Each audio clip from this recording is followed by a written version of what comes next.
All right, so first things first, let's take a breath. Oh yeah, that's good. All right, welcome back to Indigo Vision. I'm Justin Bay, and today's video we are addressing tarot for daily use. I use tarot daily to give me guidance and to give me insight on my day from a mental, spiritual, and a physical aspect. So I'm going to go into how I do it and why I do it. So let's dive in.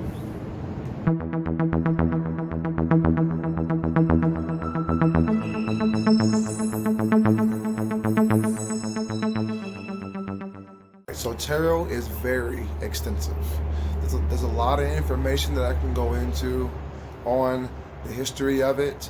I'm going to do my best to hit the points that matter and to bring it into a concise understanding.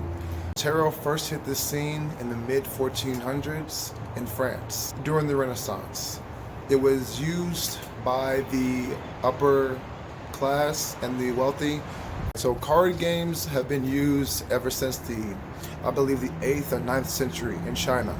And then it was also found in the Islamic cultures in the Middle East, and then found its way to France during the Renaissance, mid-14th century. So it was used during those times for fun, trivial card games. They used the major arcana and the minor arcana for games such as Trump or Hearts. 1490, when the first use of Roman numerals were added to the major arcana, and it put every card in a certain sequence. The Fool's card was still not numbered, and this was the base of the Tarot de Marseille. This was the foundation for tarot for centuries. Now, this is when things start getting interesting. The influencers of tarot. So, my first man, 1791, Antoine Jebelin. He was the first to make the connection between the Egyptian mythologies and the writings of Thoth and correlated to tarot. Also was the one to put the importance of the number 0, and he insisted that it be connected to the Fool, and that was a new dimension for tarot. His background wasn't very solid, so most scholars during that time dismissed him as a nobody, basically. In the occult community or the esoteric community, he was seen as someone of very influential, and he also started bringing the spiritual aspect of tarot to the forefront. It's Eliphas Levi. He was an occultist, well known throughout the 19th century as a poet and a sage. He is credited for the correlation between the Tree of Life and tarot. By this time, there have been different correlations that have been made, and tarot has started gaining big influence and support with the esoteric communities.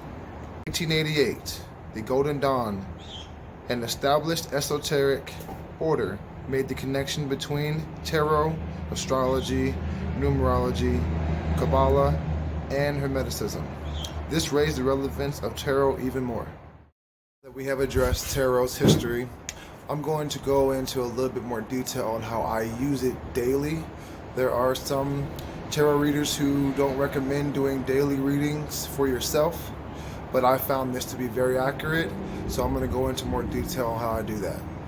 So as you can see, I have my 3 cards and they're stacked vertically. This is how I do it to represent the spiritual or the morning, and then this one represents the mental, and this represents the physical. So today everything is reversed. So my first indication there is that I'm going to do a lot of interior work today. Nothing is manifested, it's all being done on the interior world, on my inner world. So therefore, this is a lot of brainstorming, a lot of understanding. These cards represent this essence is here, but it's not active, or it's not conscious. So I've had these cards right side up plenty of times. So now the most active aspect of it, which is today, is showing it reverse. So this is a higher aspect of it than the last time I got it. And reverse doesn't mean bad. It means inner world. Your inner world is very important. So for something to become manifested, it has to start in the interior world first, and then it will turn right side up when it's time for the world to experience it, or for it to be manifested in the conscious realm or the physical realm. Now, some may say when cards are reversed, it's a bad thing. And honestly, what I'm starting to realize is that these cards, when they're reversed, they're basically telling you to go inward in your inner world. So for people who don't want to address their inner world, and they don't want to spend time with themselves to understand what these cards mean, and they want it to be on a conscious exterior aspect, then that can cause some type of, quote unquote, bad experiences, because this is not exterior. So if anyone outside of yourself is going to be exterior. So for instance, this card could represent right side up, great teamwork, things coming together for a common goal. But right side down can be the same aspect, but it's not manifested yet. So there could be 3 people, but they're individually doing this work by themselves. So it could be you have 3 people with you, or you live with 3 people, or you have, you're part of a 3-man team, but each individual is doing their own work for the group individually, interiorly. This card here is the King of Pentacles. So right now, this is my mental card. So for today, it's the same influence, but again, it represents it being in my interior world. And until I understand what this card means at this frequency, at this day, at this time, then that's where the work is being done on the interior aspect. And I'm working on understanding how I make these next steps to further my business and further my my King of Pentacles aspect. Same thing with 2 of Cups. 2 of Cups right side up represents a union or a agreement between 2 different people. It could be a relationship, or it can be a business relationship. Either way, it represents 2 different people coming together for a purpose. So again, there's 2 people involved. Doesn't mean that, right side means down. It just means you need to figure out what you need to do with yourself first from an emotional standpoint before you can bring it to that other person for it to be manifested. One more thing I would like to mention. So, for this style of tarot reading, with the spiritual, mental, and the physical, you can watch the card manifest down. I've had times where there was a message that had to be seen or shown to me day after day, where I've watched this card, for instance, say the Hermit card, it will go from reverse to right side up, meaning it's active, right?